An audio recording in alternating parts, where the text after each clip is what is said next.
नगे च सुरेंद्रे च कौशिके पाद संस्पृशि निर्विशेष मनस्काय श्री वीरस्वामिने नमः। आयारो आगम में कहा गया है, जहाँ पुण्यस्य कथ्यै तहाँ तुच्छस्य कथ्यै, जहाँ तुच्छस्य कथ्यै तहाँ पुण्यस्य कथ्यै। ये शास्त्र हैं,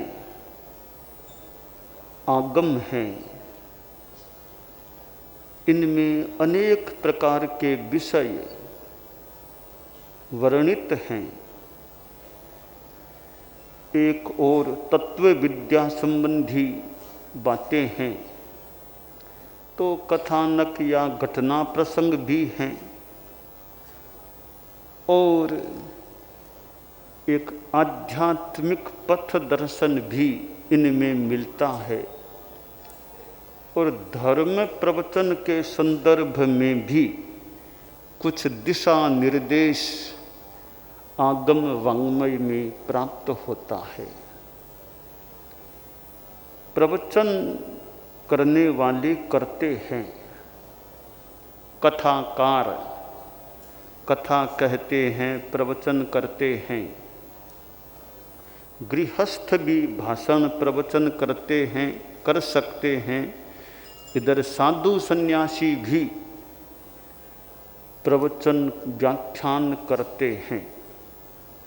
यहाँ आयारों में बताया गया है कि यह प्रवचन उपदेश अपरिग्रह की बात, जैसे अमीरों के बीच में साधु कहता है, तो गरीबों के बीच में भी वह अपरिग्रह की बात कहता है।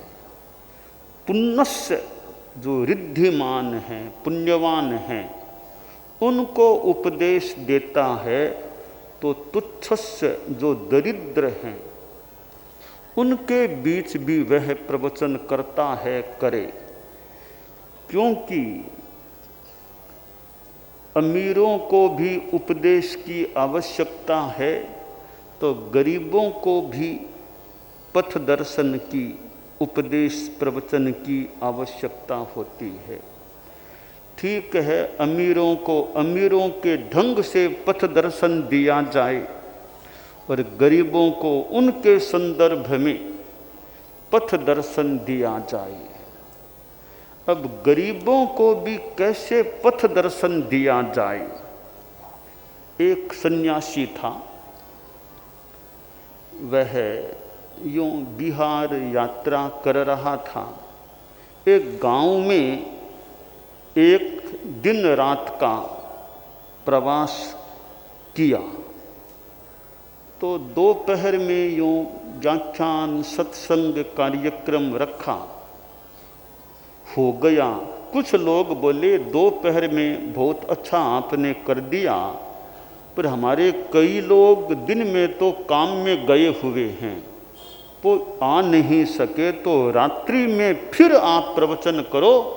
तो जो हमारे किसान लोग खेतों में गए हैं, मजदूर लोग जो मजदूरी में गए हुए हैं, वे भी शाम को आ जाएंगे, तो उनको भी आपकी वाणी का लाभ मिले, तो कृपा करके रात्रि में सत्संग फिर आप रखो।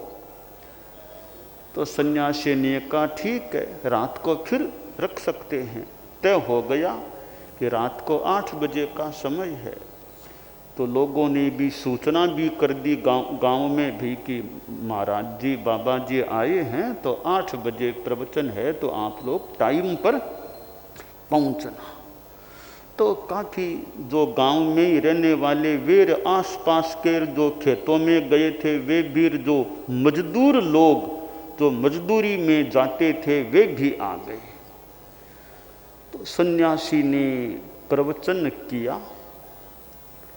प्रवचन के बाद एक मजदूरों में जो एक मुखिया था, वो थोड़ा आगे आया, बोला बाबा जी आपका प्रवचन बहुत हृदयस्पर्शी था, हमें अच्छा लगा, धर्म की शास्त्रों की बातें भजन आपने गाए, अच्छा लगा। मैं मजदूरों में से एक मजदूर हूँ और मजदूर संगठन का वैसे मुझे नेतृत्व का भी दायित्व मिला हुआ है, तो मैं मजदूर संगठन की ओर से एक बात आपके सामने निवेदन करना चाहता हूँ, आपकी अनुमति हो तो। बाबा जी बोले कहिए क्या बात है। वह मजदूर नेता बोला कि महाराज जी आप तो संत हैं, हम मजदूरों की एक समस्या है, हम सरकारी योजनाओं में यहाँ आसपास काम किया करते हैं, ये खोदना, मिट्टी लाना करना आदि आदि, ये सड़क बनाना करना, इनमें हम लोग मजदूरी करते हैं। हमें जो वेतन मिलता है सरकार अपने ढंग से देती है, पर उतने वेतन से हमारा घर का खर्चा, परिवार का खर्चा निकल नहीं पाता, कमी रहती है। तो वेतन हमारा बढ़े, यह हमारी बात है। और हम आपसे इसलिए कह रहे हैं कि हमने जान रखा है, अखबार में भी कई बार देखते हैं कि आपके पास सरकार के लोग भी, कभी मुख्यमंत्री, कभी और मंत्री, कभी ऐसे लोग आते हैं, कभी प्रधानमंत्री तक भी आपसे बात करते हैं।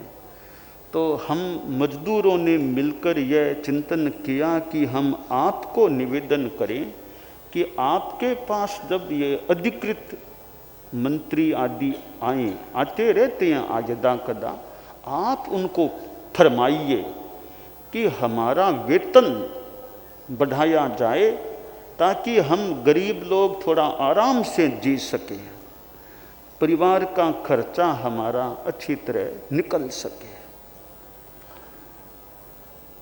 बाबा ने बहुत सहृदयता से उस बात को सुना। फिर बाबा ने कहा देखो, अब सरकार के लोग हमारे पास आया तो करते हैं, पर अब वो अगली बार कब आएँ, कब मिलना हो, देरी से हो कि न हो, और आए भी तो मैं इस विषय की बात उनके साथ करूं न करूं, ये भी एक हमारा अलग चिंतन का विषय है कि इस प्रकार की बात मैं मंत्री जी से कहूं न कहूं। परंतु एक बात मैं आप मजदूरों से कहना चाहता हूं, और वह मेरी बात यह है कि कुछ वेतन अभी आपका ठीक हो जाए, बढ़ जाए तो कि बाबा इससे बढ़िया तो और क्या कृपा होगी। अभी अगर आप वेतन हम आप कह देंगे तो सरकार संभवतः आपकी बात को टालेगी नहीं। आपने घोषणा कर दी तो सरकार, मंत्री आपके भक्त लोग हैं, वो तो फिर वैसा ही करेंगे, वेतन ज़्यादा कर ही देंगे। बाबा जी बोले सरकार वेतन बढ़ाएगी कि नहीं वो मैं नहीं कहता, मैं यह कह रहा हूँ आप कितने लोग हों। कहा कि हम तो करीब 25-30 युवक हैं जो मजदूरी में जाया करते हैं, आप सब आगे बात करो। वे सब आगे आए तो बाबा जी बोले आप में से बीड़ी सिगरेट पीने वाले कोई हैं क्या, सही बोलना। हाँ बाबा जी आपके सामने झूठ तो नहीं बोलेंगे। 25-30 में से प्रायः सब ने कहा कि बीड़ी सिगरेट पीते हैं। ठीक है, शराब पीने वाले कोई हैं, प्रायः सब ने हाथ उनसा कि शराब भी पीते रहे, प्रायः पीते हैं। तो बाबा जी ने कहा एक आदमी का शराब में, बीड़ी सिगरेट में, इसमें नशे में 1 महीने में कितना खर्चा हो जाता होगा। तो मजदूर नेता बोला अब एकदम पक्का तो कहना मुश्किल है, पर आप मान लीजिए 200-250 रुपया हर आदमी का 1 महीने में नशे में चला जाता है। तो बाबा ने कहा, कितना अच्छा हो आप सब नशे का त्याग कर दो, न बीड़ी सिगरेट पीना न शराब पीना। हिम्मत है जीवन के लिए, देखो क्यों ये शराब पीते हो, क्यों इनमें बीड़ी सिगरेट में पैसा लगाते हो। थोड़ा मनोबल करो, हिम्मत करो, त्याग करो। थोड़ा आपस में चिंतन किया मजदूरों ने, कहा बाबा जी आपका आदेश मंजूर है। सब खड़े हो गए। कम से कम 1 साल के लिए नियम करो, का मंजूर है। मजदूरों ने 1 साल के लिए सब ने नशे का त्याग कर दिया। तब बाबा जी बोले 200-250 अंदाज सबका वेतन बढ़ गया, सबका वेतन बढ़ गया जो नशा करते थे। मजदूर बड़े प्रसन्न भी हुए, श्रद्धान्वित भी हुए कि बाबा जी ने न तो सरकार से बात की न मंत्री सीधी हमसे ही बात करके हमारा काम कर दिया। बाबा जी बोले ये 200-250 अंदाज जो महीने के लगते हैं, आप ये तो फालतू जा रहे हैं, इसका उपयोग आप परिवार में कर सकते हो, बच्चों के लिए कर सकते हो। हाँ बाबा जी, वो हमारी एक दुर्बलता थी, नशा करते थे।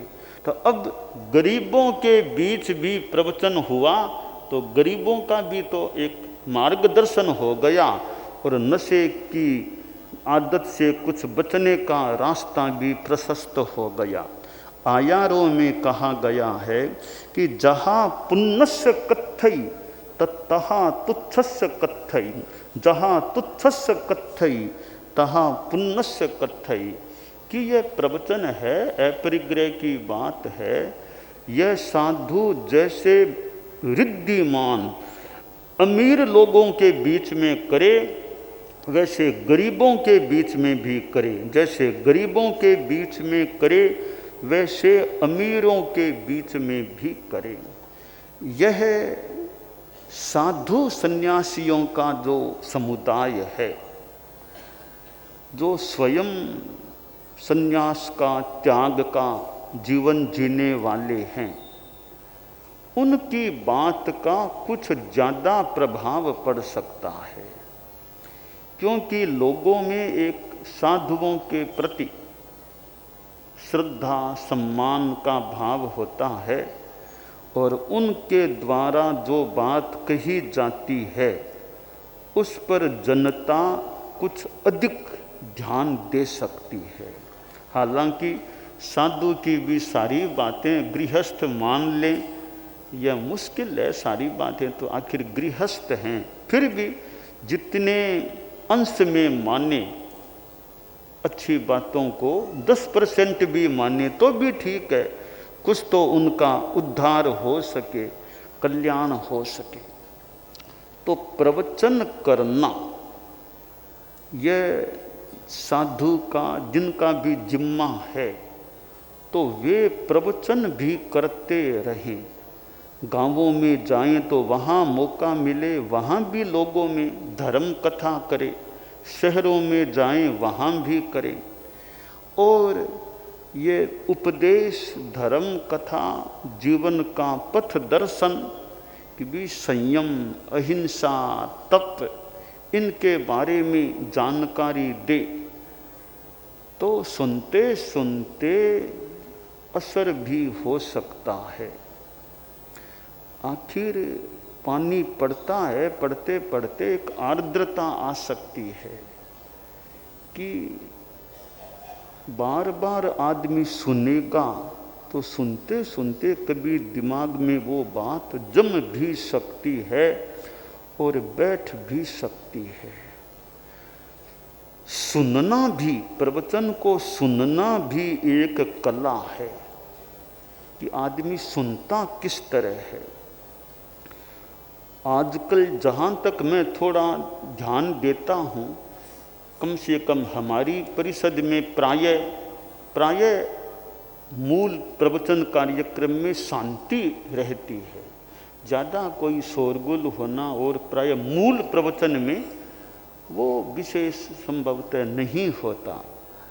एक तो माइक की सुविधा मान लें कि माइक है तो आवाज़ सुनाई दे रही है तो आदमी का ध्यान सुनने में लग जाए, वरना परिषद बहुत है, आवाज़ सुनाई देती नहीं है तब वे आपस में बातें, वो भी महाराज की आवाज़ तो आती नहीं है, कान तक पहुंचती नहीं है, अपनी खुद की बातें करो, ऐसा भी हो जाए शायद।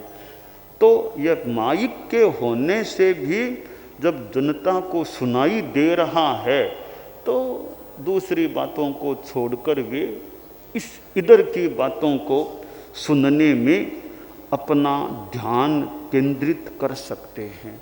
और कुछ कोई अनुशासन का प्रभाव हो सकता है, कुछ बार बार कोई ऐसा अनुशासन, गुरुदेव तुलसी जिनका प्रवचन एक समझता था बिना माइक के होता था, कोलकाता में पधारे थे, विक्रम संवत 2016 का चतुर्मास, तब संभवतः माइक नहीं था। मुझे थोड़ी स्मृति है, मुनिश्री सुमेरमल जी स्वामी लाडनू साथ में थे, उनकी आवाज़ थोड़ी यूँ बुलंद तेज, तो उनका भी यूँ बोलने में संभवतः उपयोग किया जाता था।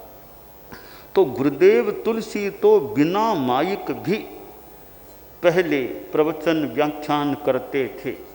बाद में गुरुदेव तुलसी के समय ही हमारे धर्म संघ में ये साधु साधियों की आवाज़ माइक में भी जाने लग गई, और अब तो माइक में ही नहीं जाती है, ये यूट्यूब, ऑनलाइन और ऐसे जो माध्यम हैं, सोशल मीडिया, टेलीविज़न, कि केवल यहाँ की जनता तक ही क्या, कहाँ कहाँ की जनता तक संभवतः अब तो यहाँ की आवाज़ जाती होगी।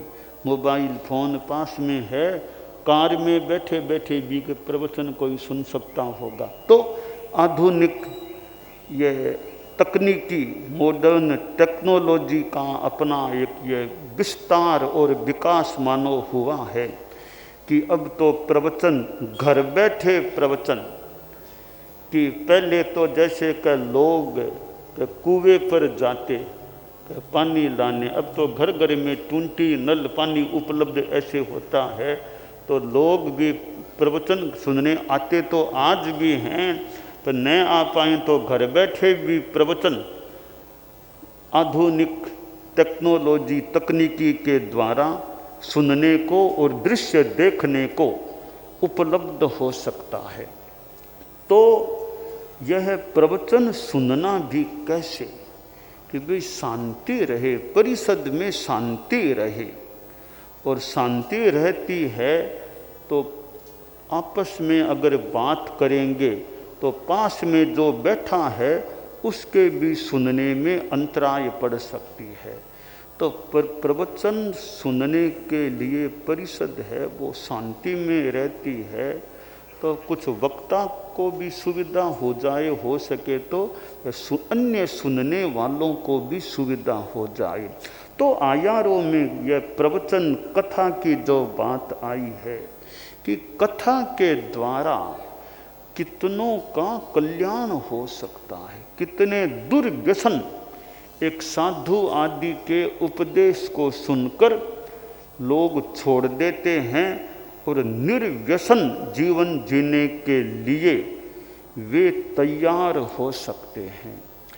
और साधु प्रवचन करता है, खुद को भी लाभ है। एक जगह है संस्कृत में कहा गया है, न भवति धर्मः श्रोतुः सर्वस्यैकान्ततो हितश्रवणात् ब्रुवतो नुग्रह बुद्ध्या वक्तुस्त्वेकान्ततो भवति।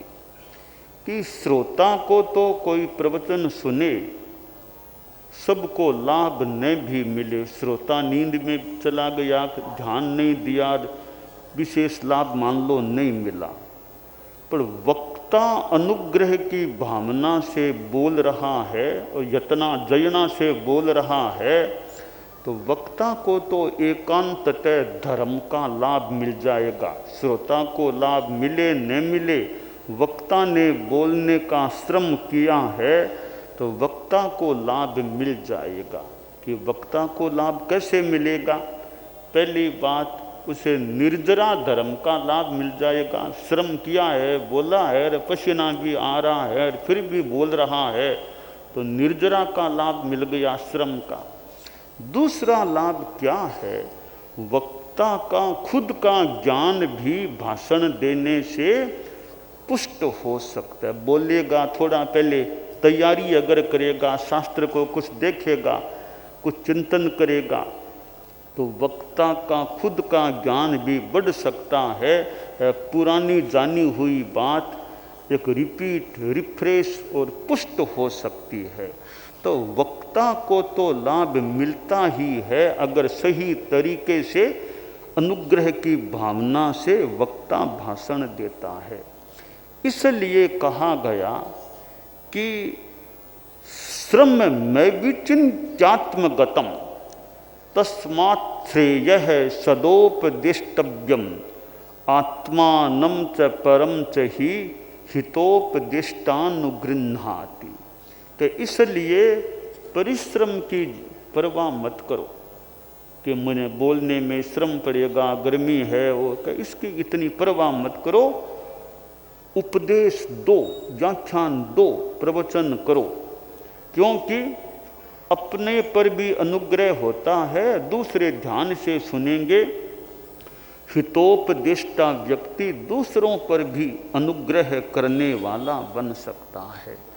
तो यह प्रवचन करना, कथा करना, कथाकार, प्रवचनकार बहुत पवित्र भावना से, सद्भावना से अच्छी बातें दूसरों को बताते हैं। इससे दूसरों का भी उद्धार और कल्याण हो सकता है।